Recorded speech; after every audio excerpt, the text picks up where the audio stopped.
Danielle Collins is your 2024 Miami Open champion after she beats Elena Rybakina in this year's final. What's going on, everybody? It's John Eric Poli here, recapping this year's Miami Open, as Danielle Collins really did a great job today of coming up big in those clutch moments to win the championship here today. We're just watching today's match. There were so many opportunities I thought that Elena Rybakina had to definitely, pull away or get that big point, but it was Danielle Collins staying tough.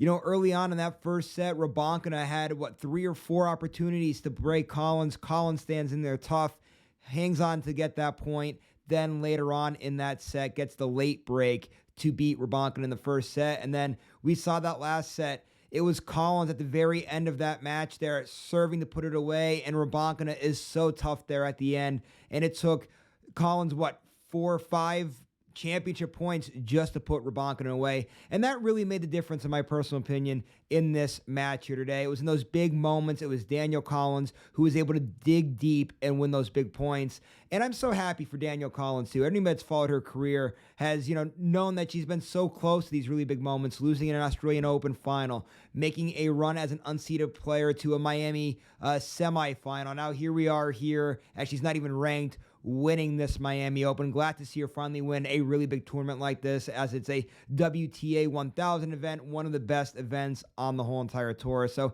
very happy for Danielle Collins. Of course, as we know, retirement's going to be in the very near future here for her. So great to see her go out kind of on top, getting a big moment like this. We saw the emotions afterwards as soon as she won, too, the tears coming down her face. It was just a really great moment for her. And then obviously, on the other side of things, too, as we're talking about Collins having the thrill of victory, it's Rybakina having the agony of defeat. And Rybakina had a great tournament. I even said, guys, in the lead up to this tournament for Rybakina, after having that rest in the lead up to Indian Wells, that she had to pull out of Indian Wells, I did say that rest was going to be a good thing or a bad thing for her. Started off as a bad thing. She admitted there was some rust, but then she was able to buckle down, really played well in this tournament, and she's been so good and so consistent all year long. I know she's probably going to be upset at the result of this tournament.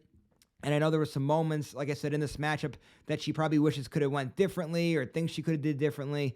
But overall, she has to be at least happy with the body of work she's been putting out here in 2024. Again, probably upset with the way this thing went down, but still second place in this Miami Open. Not bad. And now, of course, we head into the clay season, and obviously that's a whole other animal in itself. But for the meantime here, this moment here is all about Danielle Collins. So congratulations to Collins on winning this year's Miami Open. Very well-deserved honor, and just so happy to see her win this WTA 1000 event.